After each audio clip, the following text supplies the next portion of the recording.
Hello everyone. So in this video we are going to understand what is IAM, that is Identity and Access Management in the AWS clouds. So Identity and Access Management basically provides the identity to the users and services which are on the cloud, and also it provides the authorization. So we'll see that how it can be used in the AWS cloud. So let's log into the AWS account. Okay, so this is my AWS account. So I'm using a free tier AWS account. So here we will see that how to create the users, the groups, what are policies and the roles. So user can be any identity who want to get access to the services onto the clouds. So we will create one user, and initially when users are created, they don't have any permission to do any job or to use any of the services which are on the cloud. So users are created by a root user. So in this AWS account, so root user is a supreme user which have all the permissions to do all kind of configurations and setting, and also the root user will create the sub users. So you can say a root user is basically an administrator who controls overall the entire usage of the cloud for any company. So normally it's a good practice that all the employees must be accessing these cloud services using their users account. So the root users will create the users onto this cloud, and then using these credentials these users can do their job. So we'll see that how to create the users, and then how we can associate the permissions to these users so that they can only do the specific role or the specific job which is assigned to them. So we'll go here and we'll search for IAM, and you will find that this is IAM where we can do all this kind of setting. So when you click on this, we will see this screen which is an IAM environment.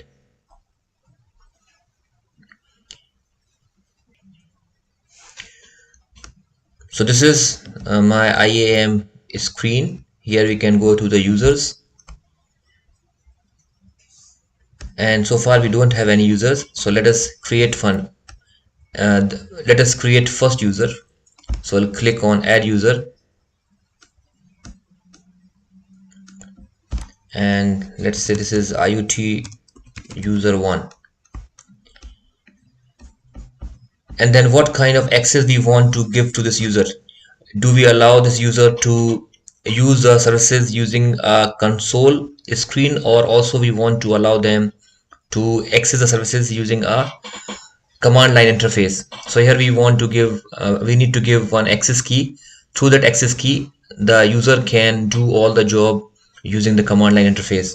So let's say we want to provide only the access through the console. So we have chosen this, and then do we want to give a custom password? Yes. So let's say the password is IoT.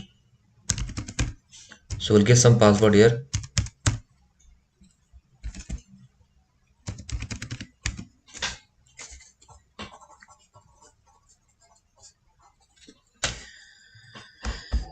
And then it will ask, do you want the users to create or set a new password after the login? So we say no, it's not required, and then go for the permission.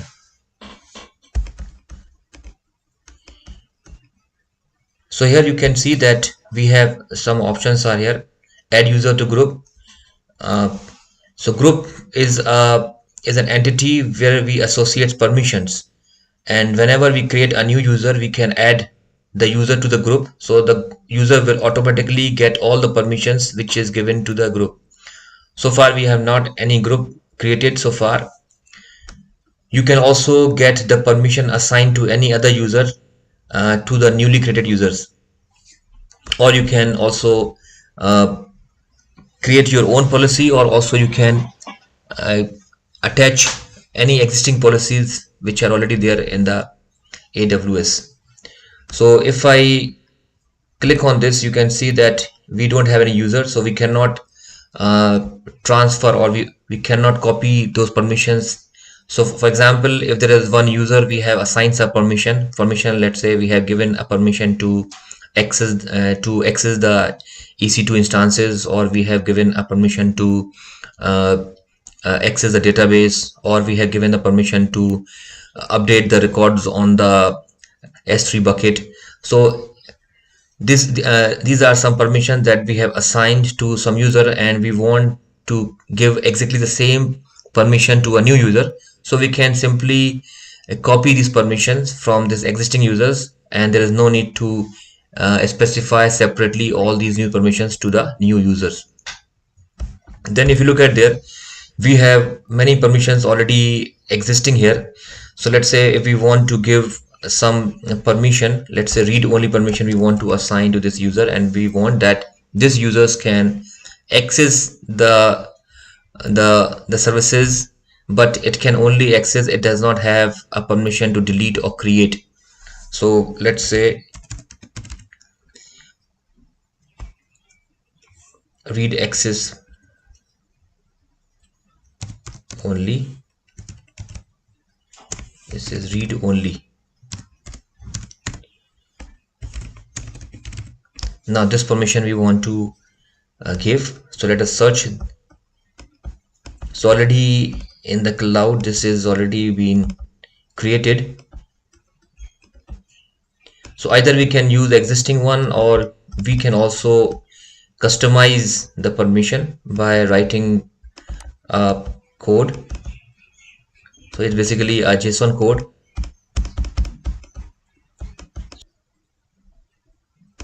So you can see this is the one which I'm looking for, read only access. So we'll move to the next, and then we will simply skip all the part which is not required at this point of time. And now there's a screen which shows to check. It's a kind of review where we can set where we can check what we have set so far. So okay, this is read only access we have provided, and then create a user. So the AWS will create a user with the given permissions we have associated. Now this is where a user can access the services using a console. So this is one link which is created through which the user can actually access and log in into the AWS. Then you can also send a mail. So as a root user, you are creating the user, and if you want to inform the user that he has been created on the AWS, and you want to give him that how he can access his password, all the things, you can pass it through the email. So you can click on email, and you will get one screen where you can send the email to the required user. Okay, close this. So now our user is being created. Now let us add one more user. So we will create one more user,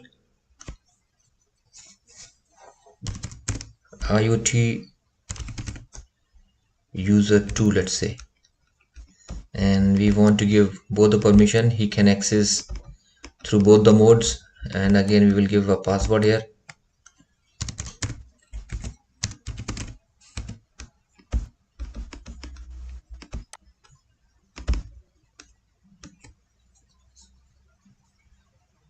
And to this user we are not associating any permission. We'll move next,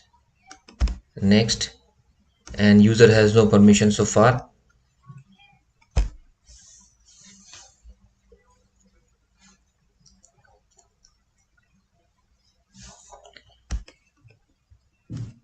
So this access key, you can see this is now shown here because we have provided this user to have access to the command line also. In the previous case, we allowed the user to access through the console only, so this is not given to us. So whenever the user want to access the services using CLI, then this key is required.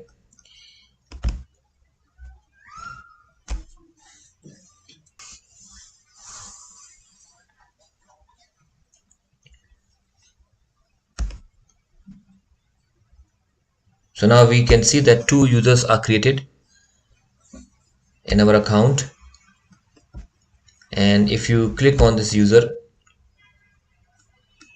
if you click on this to get the more details about this,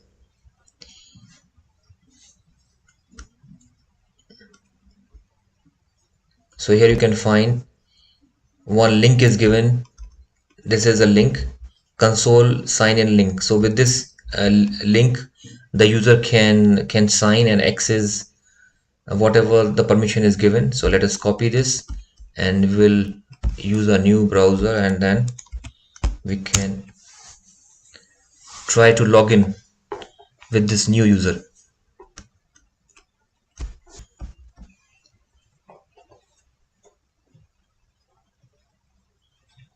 So now we will write here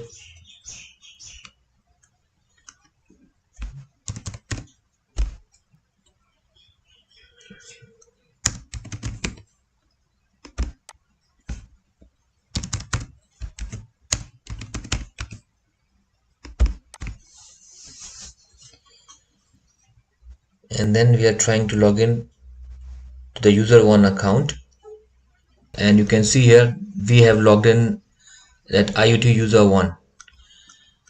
Okay, so now let's go and try to do something in this account. So we have seen that we have created one account, user account, and this user is having a permission to to uh, to only read access.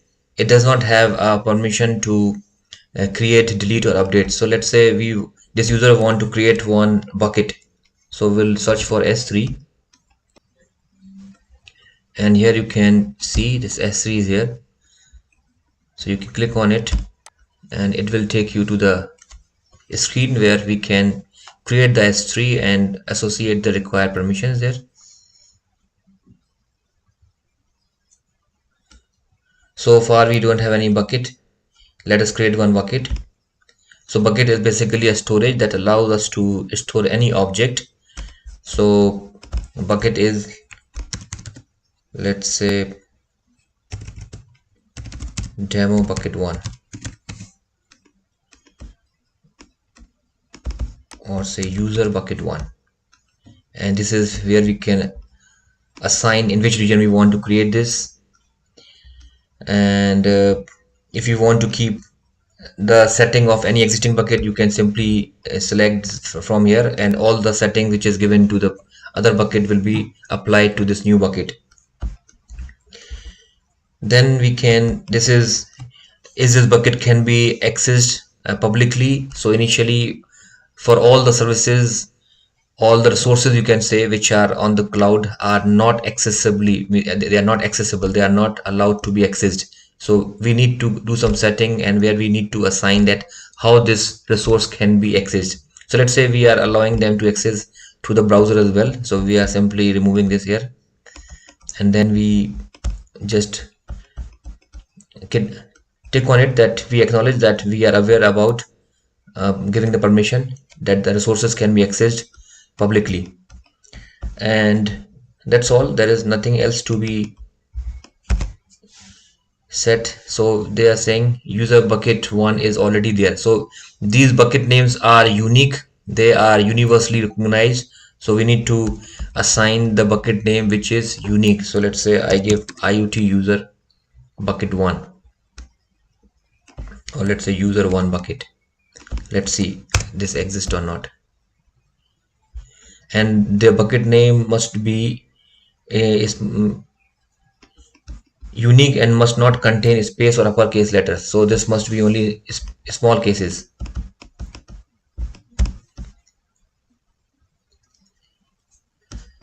So still it's failed to create bucket. Now we have set all the correct things, means there is no problem with the bucket name or any other thing, but it is not allowing us to create because we don't have this permission.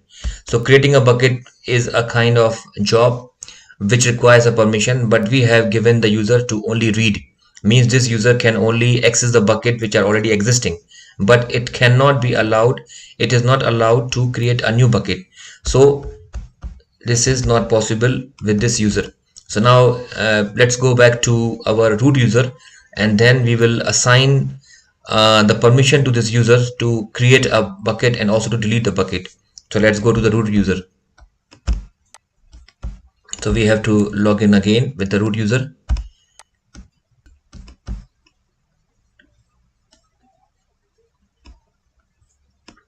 So here I am click signing using a root user.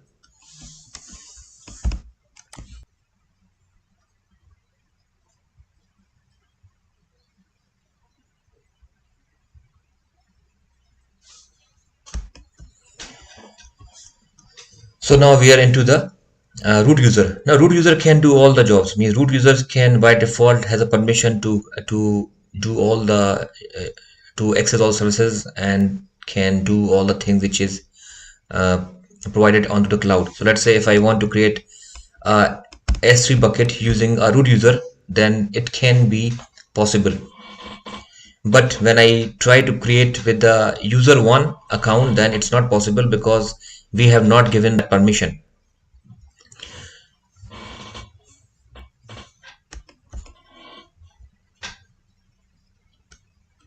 So let's create a new bucket here.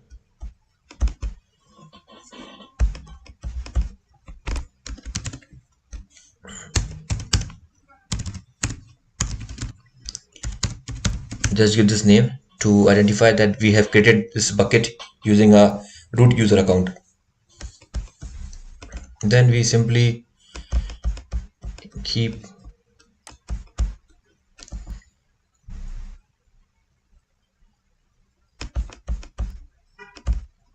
all the things default and create bucket. So if there is no duplicacy in the name, then it will allow to create a new bucket. And we see that we have created a bucket with the name root user bucket. And here you can see this is bucket is created and objects can be public, means whatever we are keeping here can be accessed by the browser. Now we have two users are there, and if we want to allow them to provide all the permissions with the bucket, means to create the bucket, to delete the bucket, update the bucket, then we can give separately both the users the permission, or we can create one group, and in the group we associate this permission, and then we add the users to the group. So automatically all the users which are added to the group will get this permission. So let us go to IAM.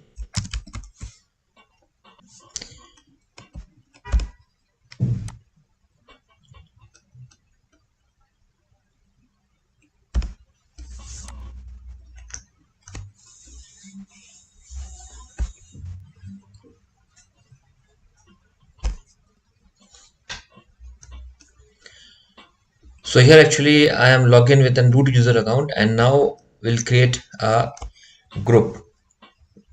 So far we have two users created, it's showing here, and also some rules and policies are already created before, but at this time we have only seen that two users have created and there is no user group. Let us create one user group, and we go to the create user, create group. Group is, let's say, IoT group, and then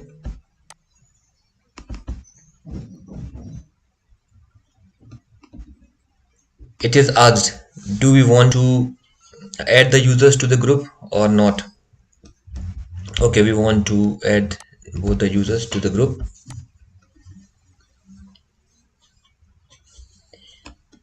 Now it will ask, do you want to create a policy? Policy means, do you want to write some permission for this? If you click here, it will take us to the screen where you can write your code to specify what permissions you want to associate for the various resources. So which service you want, you want to write a policy for S3 or EC2. So in the service section, we can specify that what kind of permission we want to associate with the various resources available onto the cloud. So you can select, for example, if you want to associate a permission with the S3 or with the database or with the RDS or with ELB. So these are the different resources which we see onto the cloud, and here you can write your code or the customized code which you want to give to your resource. This is one way of doing. Otherwise, we can also go with the default policies which are already available there. So let us go back.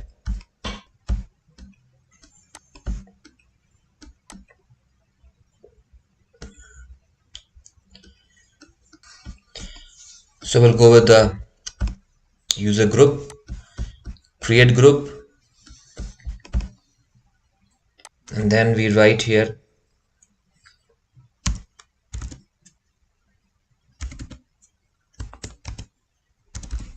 IoT user group, and let us add both these users into the group. And then we don't want to create a new policy, but we want to associate the existing policy here. So let's say I want to provide the full access to the S3. So I can write S3 full access,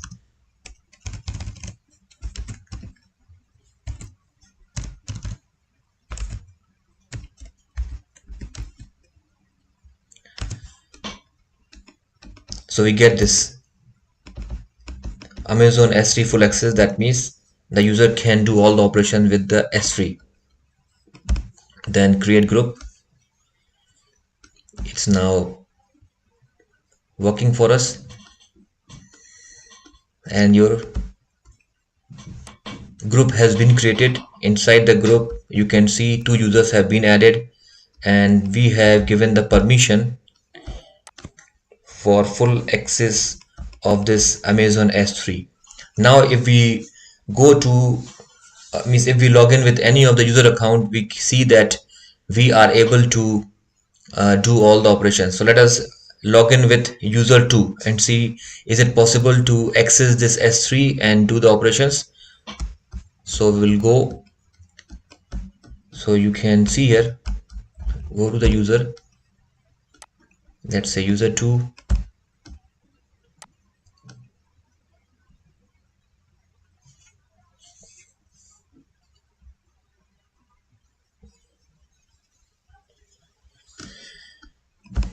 and then you can just copy the link for its access. Console sign in link is this, you can copy here and then log in for IoT user 2.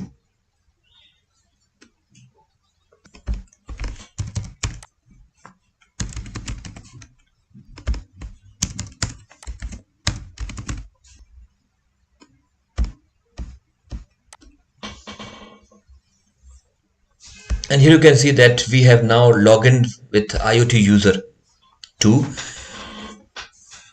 and now we will see that it's possible to access the S3 or not.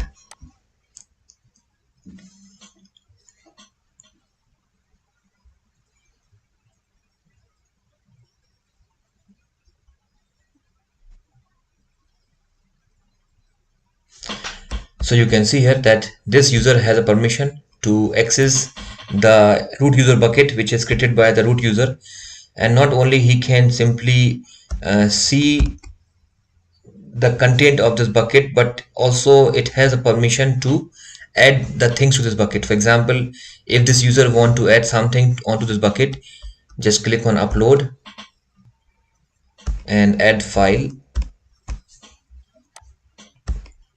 and then just search anything from the desktop.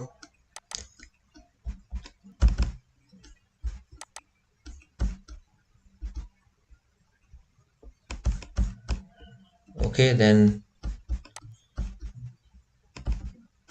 you can see that it has a permission, and click on this and it's uploading.